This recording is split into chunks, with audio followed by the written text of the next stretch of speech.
The smashing of an anvil, that shrill pitter-patter for the subservient soul, a bitter punishment for the regenerative inoculate. These are the sounds of the forge, the utilization of my skin for a shield. Independent thoughts ruling an asset granted to me after dragging my subconscious through a fog of muddy water and dissonance. We've tried mutilation, coming to accept a temporary agony for a long-term release. The shard of glass, my crystalline crutch, has exhausted every potential attempt to gut the veins out of my limbs. My faith has fallen, dissipated through the potion's inability to decipher mental rejection to health. I weep shades of brown through my ocular husks. I find myself drowning in a psychotic inebriation, experiencing out-of-body experiences otherwise unknown to the common man. Perhaps the lingering effect from the cherry ambrosia, or the insanity from recycling organic material for weaponry. The process is the same, and I've come to predict what it will do. Rip the skin from my body, bleed a little, cauterize the wound, and finally heal. My vision has been robbed from me, and all I have to myself anymore are my thoughts and my dreams, which is the only aspect of my body I'm allowed to own anymore. Most of it is removed from me and grown back to rinse and repeat. I am a weak, powerless toy played with by demons. Even if mutilation were the key aspect to a jagged afterlife, the gods of death would punish my suicide with a sentence of something infinitely more bearable. Our lives are of flies, quick and over with in an instant. Though the choices we make and how we choose to die, some digest deadly substances, some die of old age, many die of combat, believing their death in war was justified, that the side they fought for is ultimately the correct one. Some may even be assassinated because of their disgusting, gluttonous nature. The common thread that connects these individuals is that they have chosen to die this way. All of the actions that they've performed throughout life have brought them to something they ultimately understand anyway. They have made the conscious choices to have brought them to their death. My release isn't mine to grasp. All of the torture I have endured in attempts to slash my way to release have been thwarted through the alchemy man has developed to prolong their life. No one before has juggled the dark side of this, where the innocent act of getting shot with an arrow and repairing yourself with a potion could potentially turn into the abhorrence of sadistic decadence. These creatures are worse than demons, fueled by nightmares. They receive pleasure and sustenance from this, something the gods of chaos would thrive from, but any of the others would vomit at the thought of continuity. Which is why I have abandoned my faith. They don't fucking care about anyone. These all-knowing beings of omnipotent power would, under definition, know this is happening. But tell me why I deserve this. Look me in the fucking eyes and tell me what I did to deserve this. They're going to tear off the skin around my ribs and back tonight. Those sting particularly bad, because I have to crumble into myself on the stone afterwards. The wind is cold and has licked parts of my body previously untouched. I have been abandoned by my god, and the question of why is useless. No one cares. There are so many ways I could show you how to cry and scream. I lay in my cell, sobbing to myself, spacing out to a jaded insobriety. Dizzy do I grow, wobbling in place like a drunken sailor. My skull is heavy and stoops further into the dirt, while drool drips from my mouth. A dog without a bone, a squalid creature without a rock to hide under. Sweat drips from my forehead, pulsating my brain with each tremble that lulls me to a different calling. A disconnection to my body as I feel myself drifting away to a different plane, abandoning the constant sting of scarred abnormality. Are these dreams? The pain subsides enough to the point where I experience a level of tranquility long forgotten. I find myself floating in a void of some sort, where there is a haze of pinkish rose and indigo, curdling and bubbling clouds that drift around me, endless in all directions. There is no smell here, but there is an intense, droning sound apparating from seemingly everywhere, an undulating rhythm upon my ears. The war drums of the void. A sinister friend it feels. Am I dead? Can I finally walk away? Where am I? Who am I? Cold and catatonic do we drift, painless and free. In ethereal bliss, but cozen of my reality, there are twinkles of starlight that drift beyond my vision. I close my eyes and feel a gossamer tug, drifting my figure through this hollow emptiness. Everything is pleasant in color, pink as flowers, but I feel fuzzy and numb. Everything here looks like how the potions taste and the effect they have on me. Blissful and empty. Something calls for me. An anomaly from the abyss. Something powerful and benevolent. What is this? I feel warm and protected by this force. Something about it is calming. I haven't felt tranquility in what seems like a lifetime. A low, pulsating energy embraces my mind and dulls my thoughts like a primordial lullaby. My body curls into a fetal position. I glance upon myself and I am whole again. My skin is free from scars and smooth. It is only here do I realize I have my sight again. My eyes have returned. My mane of brown hair dances around my head as if I were underwater. I can breathe here. I inhale an incredibly rich amount of oxygen, none of the stagnant air from the mine shaft. I shiver, still uncovered and bare. Thus I hug my chest in an attempt for warmth. Minutes, hours, seconds. I don't know how long I drifted, but this catatonic comatose is intoxicating. I glance upward, sensing the same presence pulling me forwards. There was now a hazy blue mist that lingers towards me, enveloping my figure. The droning sound is much more powerful. I hear tiny clicking, the footsteps of hooves. They grow louder. Apparating from seemingly nowhere approaches an 8-foot-tall, light brown caribou. On her back is a man. He has a beautiful head of flowing, silky blonde hair that lies past his shoulders. His face is slim and extremely sharp, with gaunt cheeks and brooding eyebrows. Atop very dark hazel eyes. From his head sprouts a set of curved horns in the shape of a lazy spiral, while a purple gem resides in his forehead. On his chest he wears nothing but a wide golden scarf that covers and drapes towards his ankles. There are cloth wrappings around his wrists, and a cape that swirls with purple arcane energy. His leggings are a base of onyx black metal, and gold plated accents, with an amethyst embedded in the kneecap. Attached to his hip is a great evil eyeball, encased in an iron talon grip. The caribou has a mane of equally flowing blonde hair to her rider. She sports an extravagant set of curved antlers that match the man's horns in texture. Her eyes are a crystal blue with long lashes that glow brightly. Her tail is thick and long, while dainty and gentle, like the rest of her body. The man speaks to me, his voice emanating from everywhere. "It pleases me that we may finally meet."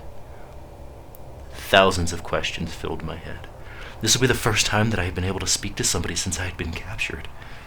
I attempted to force words out of my throat, but I failed and I only croaked lightly. "It is all right, my child. You are safe. Do you know who we are?" I gently shook my head. "My name is Jantu, and this is Pukimna. We are the night of protection and dreams, of peace, glory, war, benevolence, the hunt, and animals. We wish for you to understand something about us. the other gods, we have heard your prayers, and we understand why you have lost your faith. It was not due to a lack of intervention, my child.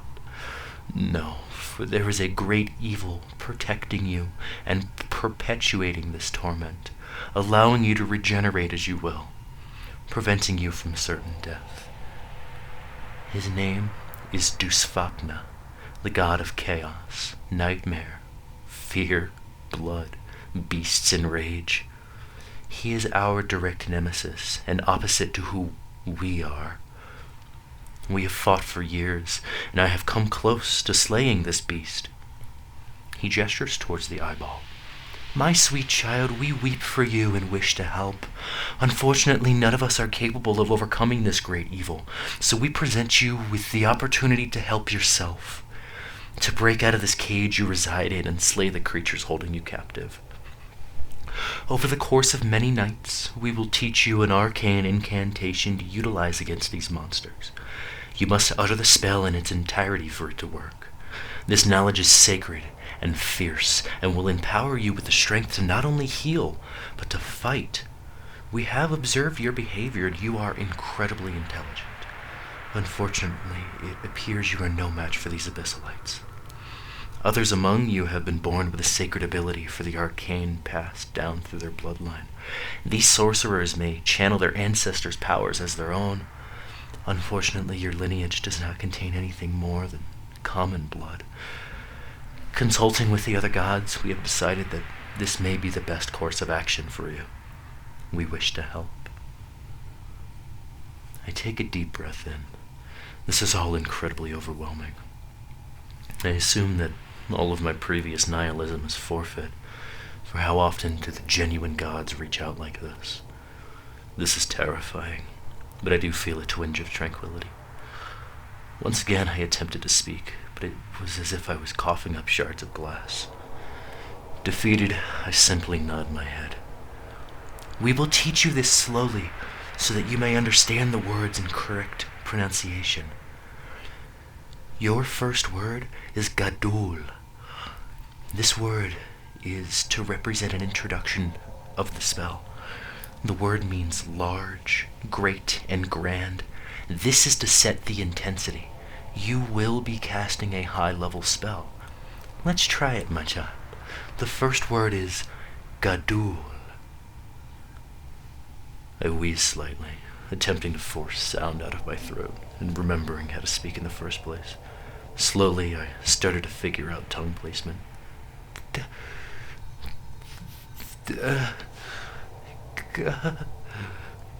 It is all right, my child. Please take your time. Gadul. Wonderful. Take note that you must be clear and concise when speaking in the arcane tongue. There are mishaps and catastrophic failures. Once more for me? Gadul. We will speak again. With this, my dream faded, and my dark reality faded back to existence. Pain surged over me once more, and I billowed out a surprised wince. I attempted to open my eyes, but I quickly became reminded of the fact that they are no longer a part of my body. Water drips around me, and the air smells of dirt and decay. At this point, I have come to adapt to the lack of sight, memorizing distances. I suppose I preferred to be asleep in that dreamlike abyss. At once, I hear the metallic creaking of the door opening.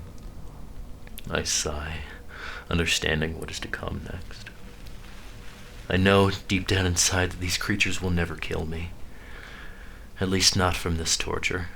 So, as they tear and peel flesh off my body, I repeat in my mind the word Gadul. I scream and shriek, but hold on to what I will eventually become. That night, after beginning the healing process and sucking the mucus back into my nose, I found myself drifting once more. The void fills me with comfort, as I am whole again. I know this is a facade, but it feels real, and that's all that matters at the current moment. Once again, Jantu and Bukimna appear, filling me with comfort. Good afternoon, my child. We apologize deeply for everything.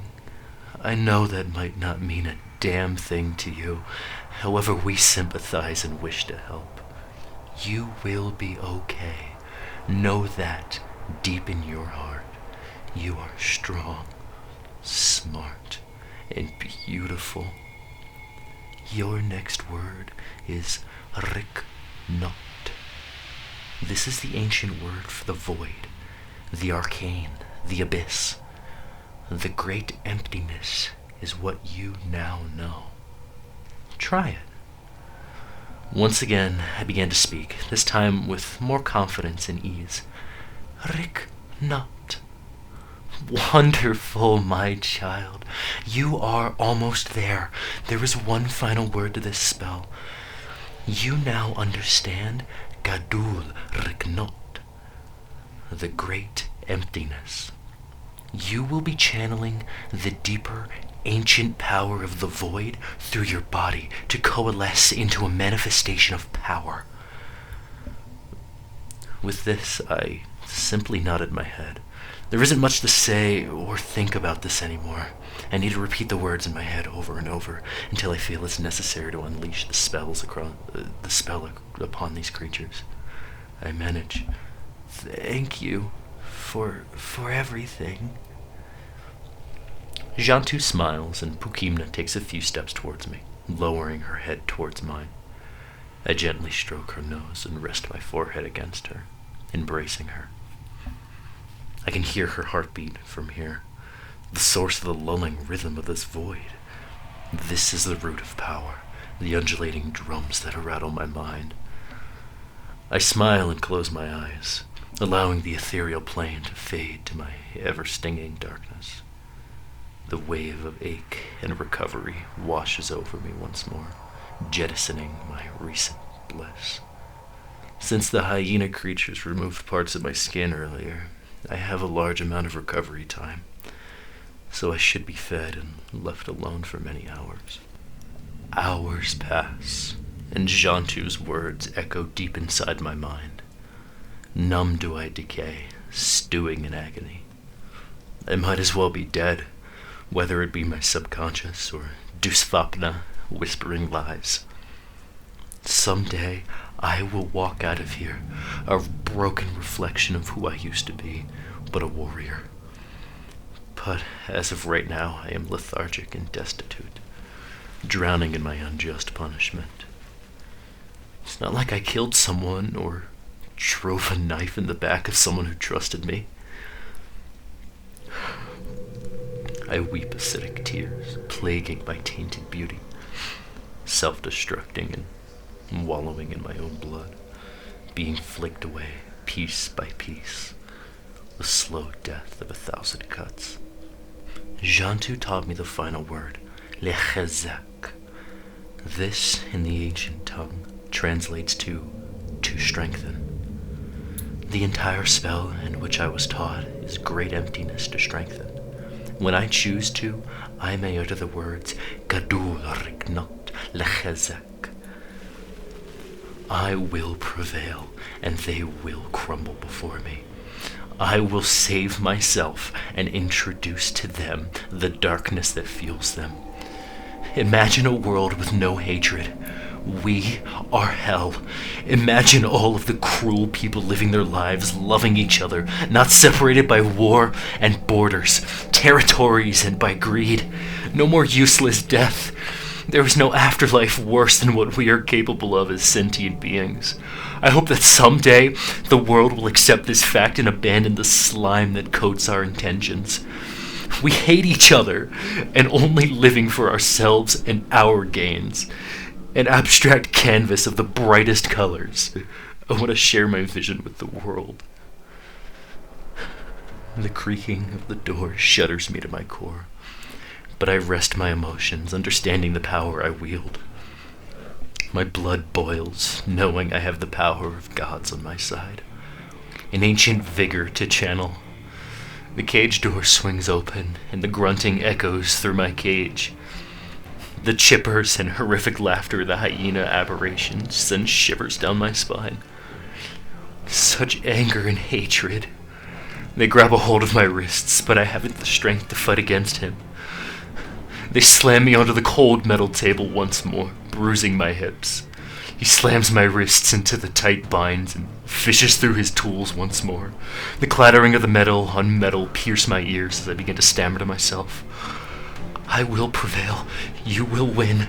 They will pay for everything they've done to me. The creature, satisfied with whichever tool he has decided upon, lords over my body once more. I feel saliva drip onto my chest as the creature laughs, bouncing in place. The tool scrapes against the metal, creating a menacing screech that echoes throughout the chamber. My heart begins to race and sweat pours down my face. My breathing quickens to hyperventilating. Shuddering in place, I begin to speak. Gadul Riknot Lech. Just as I almost finish the incantation, I hear a surprised bark. I am immediately shocked to have gnarled, disgusting fingers jam into my mouth, into the back of my throat. The creature growls and snaps his teeth at me, spraying drool all over the place. My body was filled with a sense of extreme adrenaline, as if the words from the spell were actually working, but I had failed to finish the incantation. The gnashing continues as the fingers are jammed further down my throat. They taste like acid and decay as I gag and regurgitate dissolved intestines all over my chest. I cough and spit acid out of my mouth. I hear the shrill clambering of tools as suddenly my mouth is forced open. I attempt to fight it. Gadol! What feels like a set of metal pliers slam down onto my tongue and pull out my mouth, stopping me dead in my tracks. I begin to panic, choking back the stomach acid and crushed organs. My heart races, making me feel lightheaded. No! No! This can't be happening! Just then the creature cackles and bites down on my tongue, tearing it in half. I detonate into shrill billowing, crying out in agony as my tongue is chewed up and swallowed by this creature.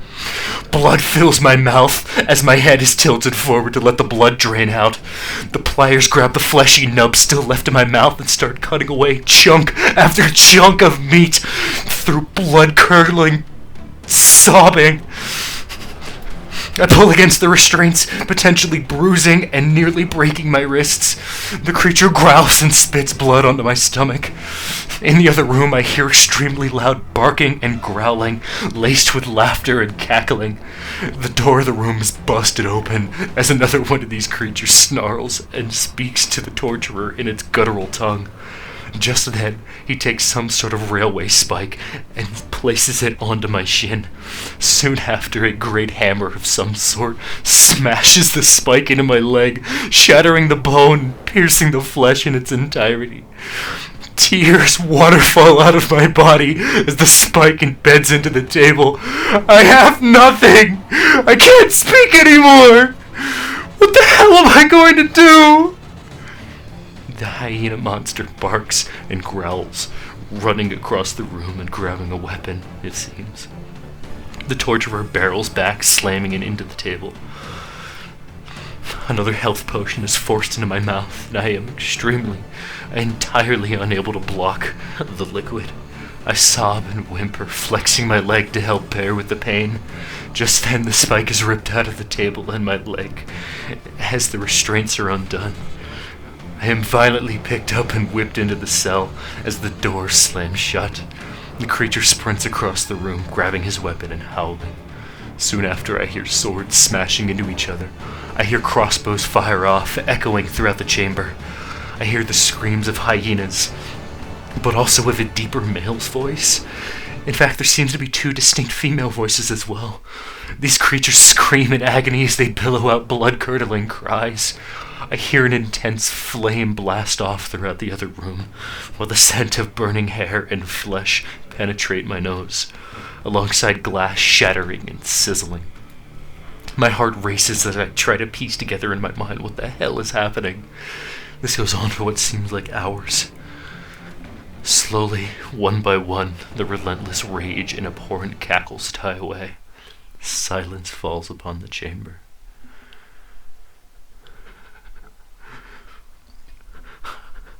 I lay there in shock, clutching my wounds and attempting to say the incantation once more, but failing entirely.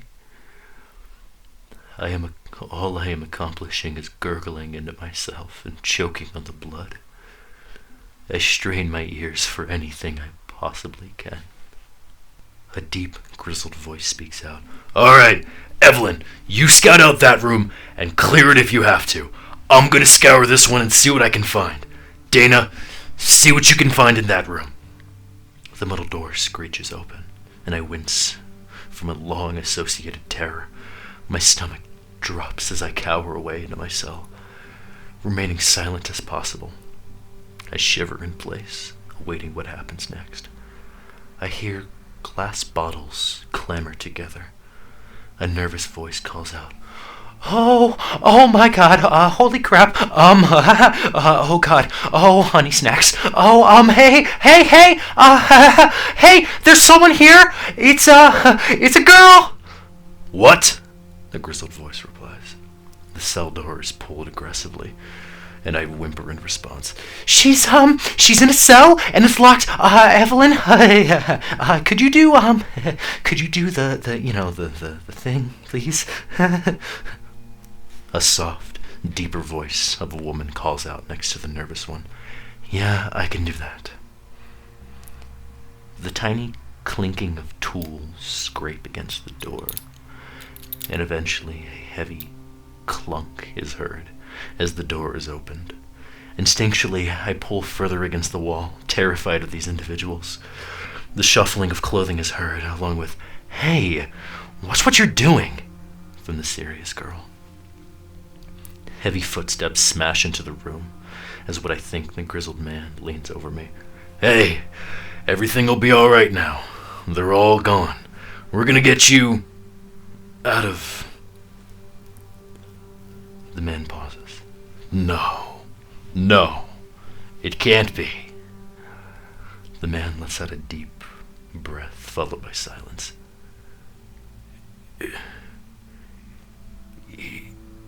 "Edith?" I held my breath. Was that my name? It seemed to be such a foreign concept to me now, as if an old memory was dug out of the deepest part of my mind. My name is Edith. Yes, I remember now. A forgotten aspect of myself that I had lost. I let out a pained moan.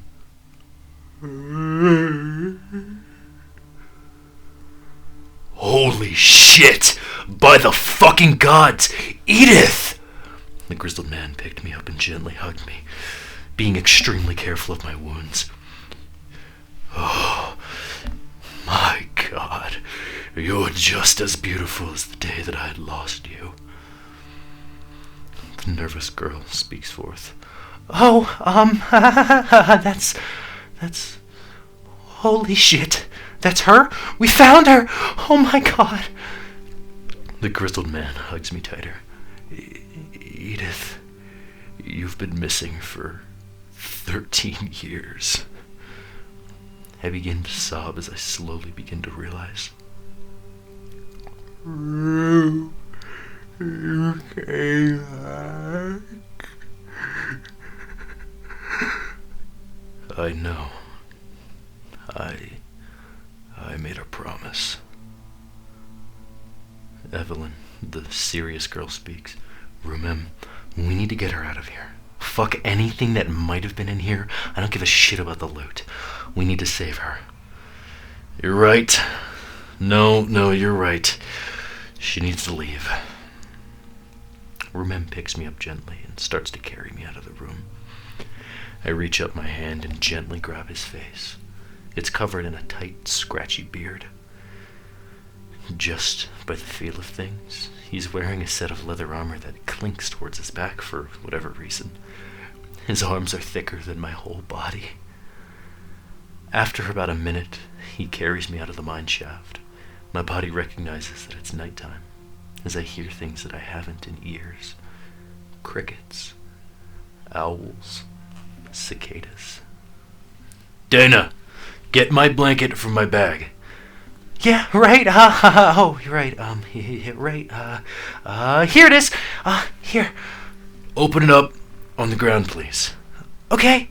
I am carefully placed onto a blanket. My body starts to relax and ache, but I am no longer in fear.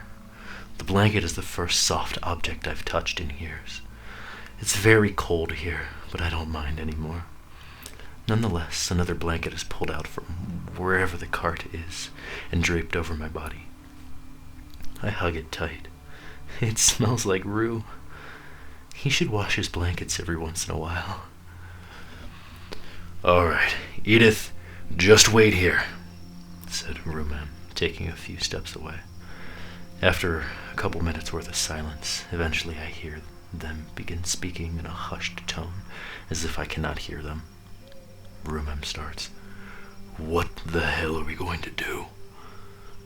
Evelyn replies. She was in there for 13 years. I cannot imagine that the nightmares were lying to you. No, you're right. The things I saw. They were skinning her alive and using her body to make that fucking shield. Dana speaks. Look at her, the poor girl. She's emaciated. Her whole body is covered with scars and burns. By the gods, her hair has been ripped out. Her eyes, her tongue, her leg. Rhumeim lets out a long, strained sigh. She'll never be able to make a full recovery. Not even the best healers in the world could accomplish something this intense. For fuck's sake, she's the love of my life, and I can't stomach any of this. What she went through. There's a long, painful pause. I held my breath. Dana, do you have any lethal poisons? Dana stammers. Yeah, I do. Give me the strongest one you have. But... Please. Okay. Give me a second. She rattles around various bottles and vials until stopping on one. Here, this one will... Thank you. I won't let her suffer any longer. She didn't deserve any of that. She was always a sweetheart. Everybody loved her. Her father cried. Her sisters cried. Evelyn chimed in. It's all right, Rhumeim. We understand. After what sounds like Rue choking back tears, my throat aches. Hearing him cry is more painful than any of the torture I had ever been through. Rhumeim bends down and embraces me once more on the ground. I hugged him with all of the strength I possibly could, which was no more than a soft squeeze. He started to cry, tears dripping onto my back. I pulled back slightly and held his face with my hand, staring into whatever direction I thought his chest was in. I love you. I love you too, Edith. I heard the sound of a cork popping from a small bottle, followed by painful silence. Rue's breath was extremely shaky, and at that moment I felt him lift his arm towards my face. He paused once more, silently weeping to himself. I could feel the tension and gaze of Dana and Evelyn intently watching the situation, awaiting what was to happen. The vial pressed against my lips, and I knew what to do. I opened my mouth slightly. At that moment, Rue pulled the vial away from my mouth. I heard the liquid slosh elsewhere. Evelyn immediately shouted, "What the fuck?" Rhumeim took a deep breath and grabbed the back of my head, pulling it closer. Our lips connected as we passionately kissed, allowing the poison to enter through my mouth. Rhumeim swallowed the rest of it. Tears ran down his cheek as I sobbed into him as well. Seconds later, I began to choke, and my throat began to swell. I lost control of my body as I began to seize, tensing different parts of my body as my mind began to dull. I felt foam choke up into the back of my mouth as my whole body was on fire. I felt as though I was drowning. My lungs stung like they never have before. I billowed out a gurgling sound as I seized in place. I hadn't noticed that Rhumeim and I had fallen over onto the blanket. He was dying too.